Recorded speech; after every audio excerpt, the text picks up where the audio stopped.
Good study point coaching classes में आपका स्वागत है। मैं घनश्याम प्रजापति आपका अपने चैनल गुड स्टडी पॉइंट पर हार्दिक स्वागत वंदन करता हूं।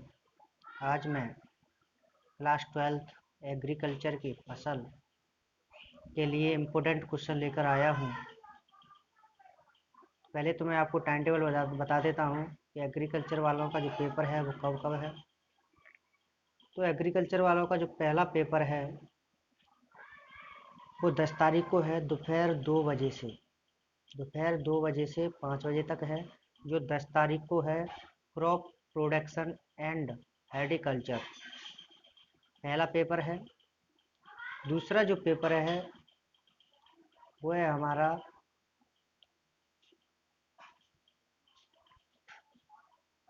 पशु का, जो हमारा 12 तारीख को है। Animals husbandry, milk trades, poly farming and fisheries.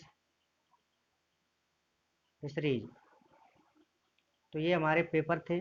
एक 10 तारीख का है और एक 12 तारीख का है।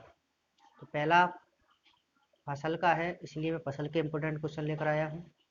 दूसरा पशु का है, जिसके लिए मैं आपको क्वेश्चन दे दूंगा। देखें तो पहला क्वेश्चन है पार्ट 7 से। पहला क्वेश्चन है पार्ट 7 से, वो है हमारा धान की खेती का पूरा वर्णन करना है। स्थान बताना है, जाति बतानी है, कुल बताना है, कब बुआई होती है, सारी चीज़ों का पूरा वर्णन करना है। उपाय लिखना है, सावधानी लिखनी है, रोगों के नाम लिखने हैं। इसी तरह सोयाबीन की खेती का वर्णन करना है, पूरा नाम, कुल का नाम, वनस्पति नाम, उपाय, रोग आदि। इसी तरह मूंग की खेती का पूरा वर्णन करना है। इसी तरह अरहर की खेती का पूरा वर्णन करना है।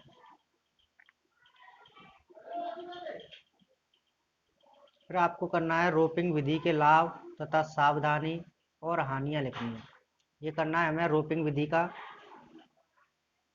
बहुत ही इंपॉर्टेंट क्वेश्चन है, बोर्ड एग्जाम में आने के लिए 100% क्वेश्चनों के बोर्ड एग्जाम में आने की 100% संभावना है। अगला क्वेश्चन है हमारा पार्ट 14 से, आम की खेती का पूरा वर्णन करना है, अमरूद की खेती का पूरा वर्णन करना है, आंवला की खेती का पूरा वर्णन करना है। फिर लिखना है फलों के नाम, वानस्पतिक नाम और जातियां लिखनी है।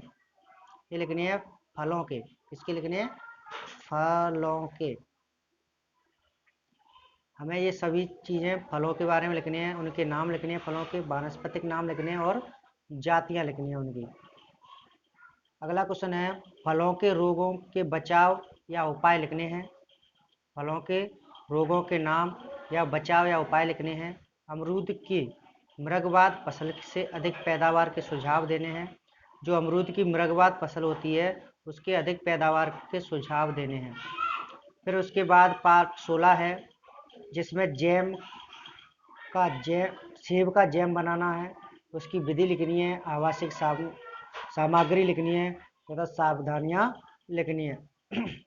जैम का सेब बनाने के लिए क्या करना है?